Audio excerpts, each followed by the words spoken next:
नमस्कार दोस्तों, आप देख रहे हैं उस्मानाबाद इंग्लिश यूट्यूब चैनल। अगर आप राजस्थान से किसी भी प्रकार के कॉम्पिटिशन एग्ज़ाम की तैयारी करना चाहते हैं तो आप मेरे साथ जुड़कर कर सकते हैं। हम पढ़ रहे थे राजस्थान का इतिहास और राजस्थान के इतिहास में आज पढ़ रहे हैं हम परमार वंश का इतिहास। हमने स्वान वंश का इतिहास पढ़ लिया पूरा लगभग जालोर, रणथंभौर, अजमेर इन सब का पढ़ लिया। आज हम पढ़ते हैं परमार वंश का इतिहास। परमार का अर्थ होता है शत्रु को मारने वाला। परमार का अर्थ होता है शत्रु को मारने वाला।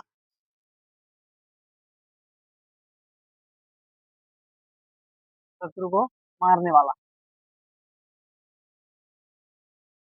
मारने वाला। परमार का अर्थ होता है शत्रु को मारने वाला। परमार वंश की रियासतें, इनकी रियासतें हुई थी आबू,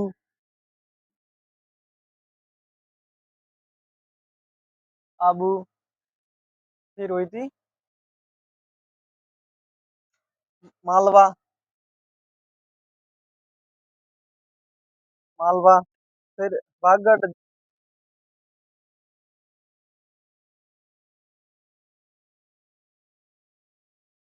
वागड़, जालोर और किराड़ू,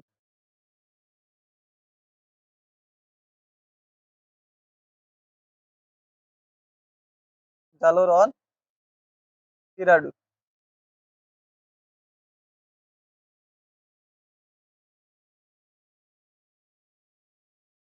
किराड़ू ये थी इनकी। तो ये थी मालवा। परमार वंश की रियासतें थी मालवा, आबू, मालवा, वागड़ और जालोर और किराड़ू। आज हम पढ़ते हैं पहले आबू, आबू के पढ़ते हैं। ये परमार भी अग्निकुंड से उत्पन्न हुई जाति मानी जाती है। दो प और दो स, परमार, प्रत्यार, सोलंकी और सोन ये 4 जाते हैं जो ऋषि वशिष्ठ ने किया था, ये वहां पे हुआ था। आज हम पढ़ते हैं परमार वंश, आबू के परमार, आबू के परमार, आबू के परमार। ये परमाणुओं का उत्पत्ति स्थल माना जाता है। ये परमाणुओं का उत्पत्ति स्थल, परमाणु का उत्पत्ति स्थल कहाँ है? आबू माना जाता है।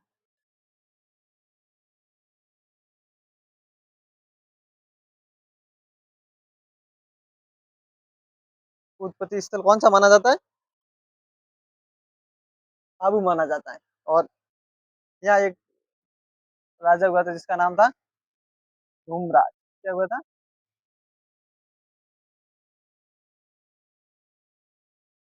धूमराज हुआ था। ये परमाणुओं का आदि पुरुष माना जाता है। ये परमाणुओं का आदि पुरुष माना जाता है।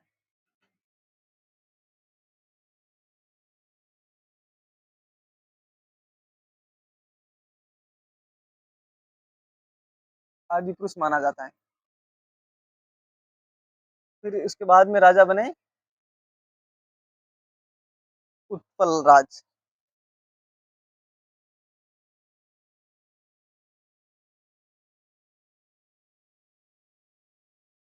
उत्पल राज।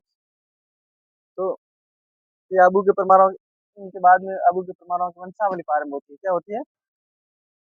वंशावली।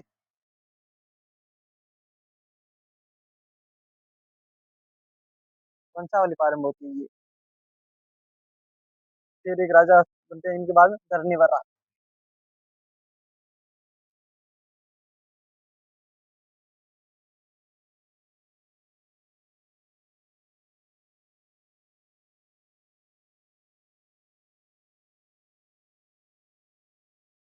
धरणीवरा बनते हैं। इनके समय गुजरात के चालुक्य राजा, गुजरात के चालुक्य राजा, गुजरात के चालुक्य राजा,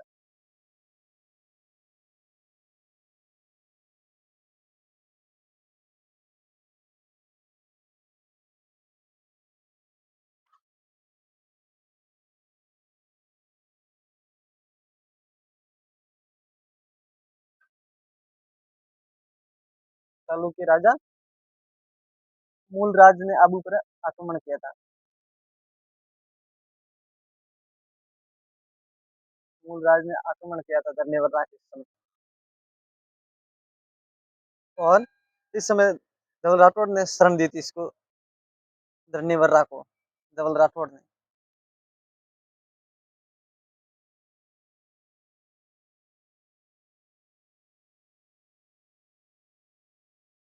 धवल राठौड़ ने शरण दी थी। ये जानकारी ये जानकारी 997 ईस्वी का हस्तिकुंड पाली अभिलेख से जानकारी मिलती है। हस्तिकुंड पाली अभिलेख से जानकारी मिलती है। फिर क्या-क्या करवाया धन्य ने? फिर इन्होंने अपने सबसे इम्पोर्टेंट बात, इन्होंने अपने राज्य को 9 भागों में बाँटा था। 9 भागों में बाँटा था और यहीं से इसका राज्य कहलाता था नवकोटी।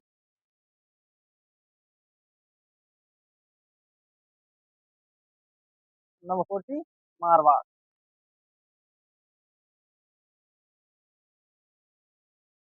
मारवाड़।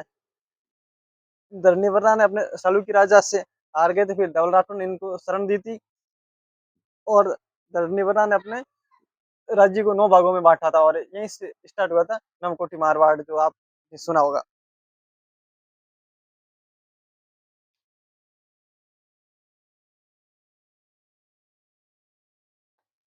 फिर इसके बाद में राजा बनते हैं दुंदक।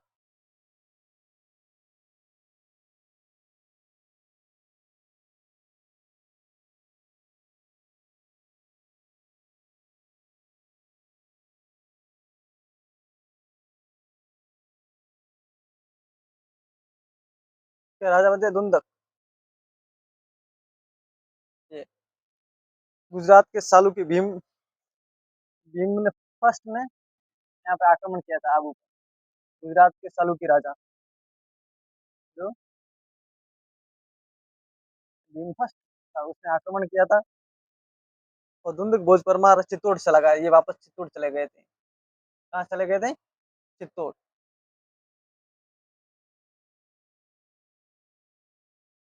चित्तौड़ चले गए थे और फिर एक विमल शाह नाम का था व्यापारी, या विमल शाह ने धुंधक व भीम के मध्य में समझौता करवाया।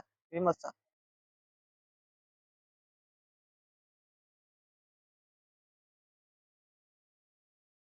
इन्होंने भीम और धुंधक के बीच में एक समझौता करवाया।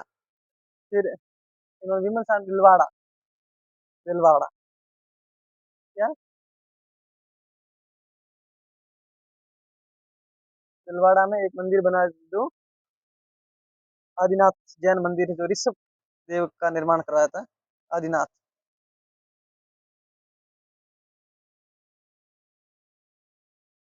आदिनाथ का मंदिर है। मंदिर जैन मंदिर का निर्माण करवाया था। इससे विमल इसे विमल शाही भी कह सकते हैं। कर्नल जेम्स टॉड इस मंदिर के बारे में कहते हैं कि ताजमहल के बाद भारत की दूसरी सबसे सुंदर इमारत है। फिर दुंदक ने अपनी बेटी लाइनी देवी ने बसंतगढ़ सिरो में सूर्य मंदिर का निर्माण करवाया था। यानी लाइनी देवी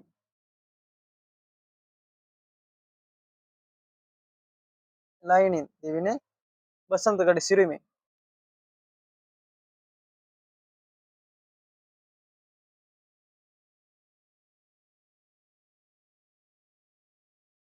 बसंतगढ़ सिरो में सूर्य मंदिर का निर्माण करवाया था। और सर्वाधिक सूर्य मंदिर कहाँ है? सिरो में सर्वाधिक सूर्य मंदिर है, ये भी आप याद रख सकते हैं। फिर इनके बाद में राजा बनते हैं विक्रम देव।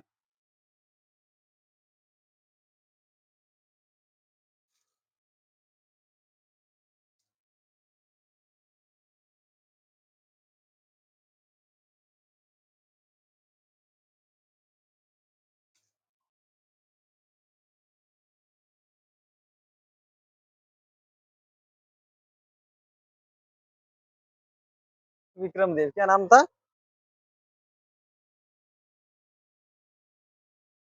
विक्रम देव। इनकी एक उपाधि थी, क्या उपाधि थी? ये विक्रम देव इनकी उपाधि थी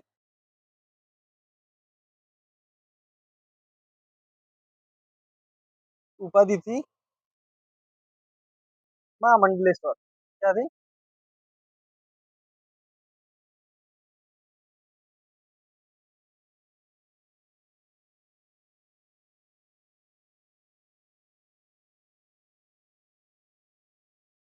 महामंडलेश्वर, ये इनकी उपाधि थी।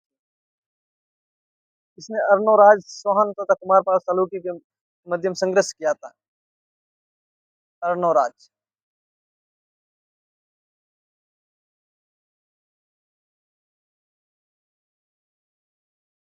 अर्णोराज और कुमारपाल सालुकी के मध्यम संघर्ष में भाग लिया था, ये जानकारी के स्रोत मिलते हैं। फिर इनके बाद में राजा बनते हैं दारावरस, महत्वपूर्ण राजा बनते हैं।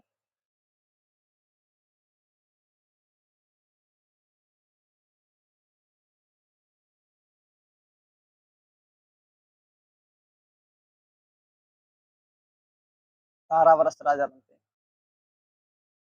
ये दारावरस, इन्होंने ये काइंद्रा युद्ध,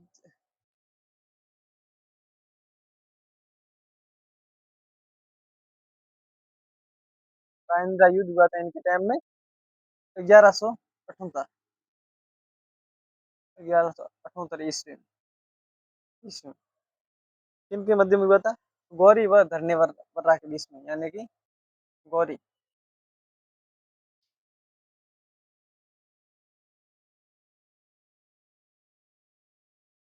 गौरी वर्सेस धन्यवर्रा के बीच में, दारावरस, दारावरस के बीच में इनके मध्य में हुआ था। और ये गजनी के राजा थे मोहम्मद गौरी, और फिर इनके सहयोगी थे गौरी। इस युद्ध, ये युद्ध हार जाता है गौरी, और दारावरस के सहयोगी थे कल्लण, कीर्तिपाल, ये सब थे। दारावरस ये सब सहयोगी थे। इस युद्ध में मोहम्मद गौरी की हार हुई। दारावरस एक तीर से 3 भैंसों को बेच सकता था, ये महत्वपूर्ण बात है। एक तीर से, एक तीर से 3 भैंसों को,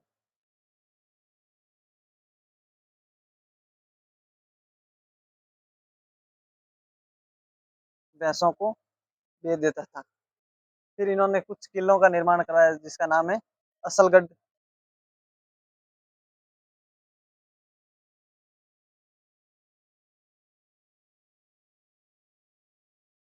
असलगढ़ किले में दारावरस की मूर्ति लगी हुई है। पटना रंग शिव मंदिर अभिलेख लगवाया था ये इन्होंने।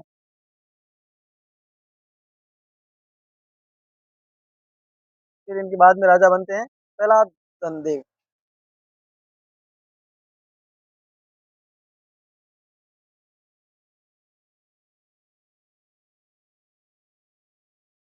प्रहलाद देव राजा बनते हैं। ये दारावरस का छोटा भाई था, ये इनका छोटा भाई था। इसने प्रहलादनपुर नामक नगर की स्थापना की थी गुजरात में इन्होंने।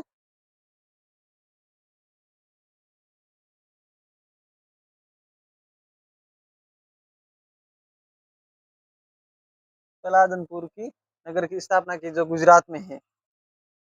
पृथ्वीराज के आक्रमण के समय इसने आबू को बसाया था। पृथ्वीराज ने आक्रमण किया था। पृथ्वीराज वही स्वान थे, क्योंकि टाइम इनका यही है। पृथ्वीराज चौहान के आक्रमण में आबू को बसाया था।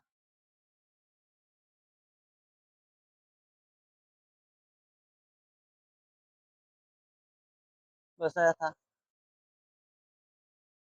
और इनकी सोमेश्वर की पुस्तक कीर्ति मोहित निपेलाद की जानकारी मिलती है। फिर इनके बाद में राजा बनते हैं सोम, सोम सिंह।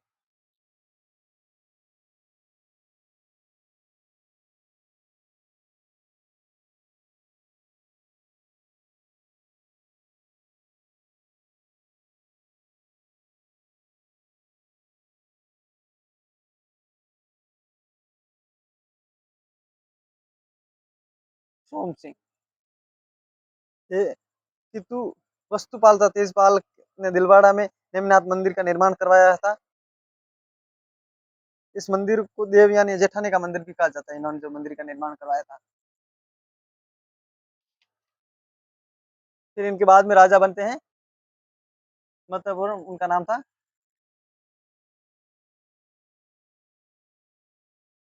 प्रताप सिंह।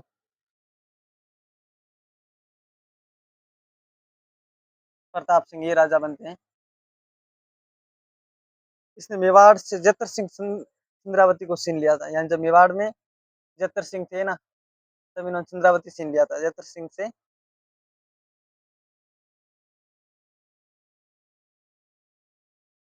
कौन छीन लिया था? सुंदरावती।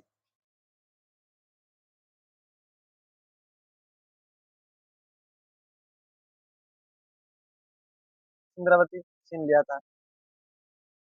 फिर इनके बाद में राजा बनते हैं महत्वपूर्ण विक्रम सिंह।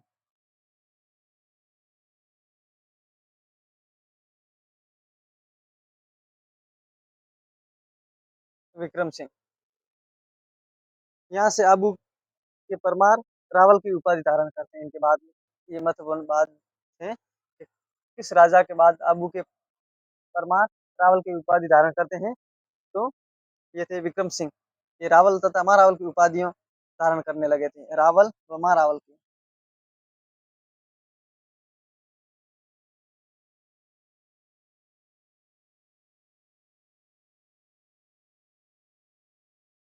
रावल व महारावल की ये उपाधि। जालोर के सोनग्रा सोन आबू के परमार के पश्चिमी भाग पर उस भूभाग पर कब्जा कर लिया था जालोर के सोनों ने, पश्चिमी भाग पर आबू के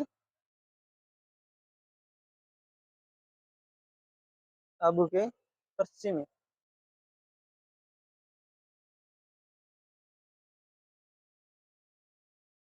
पश्चिमी भाग पर कब्जा कर लिया था। फिर इनके बाद में हम पढ़ेंगे, कल हम पढ़ेंगे बागड़।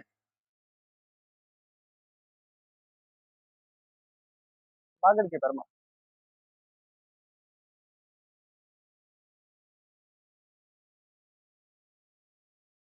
मालवा के परमार पढ़ लेंगे।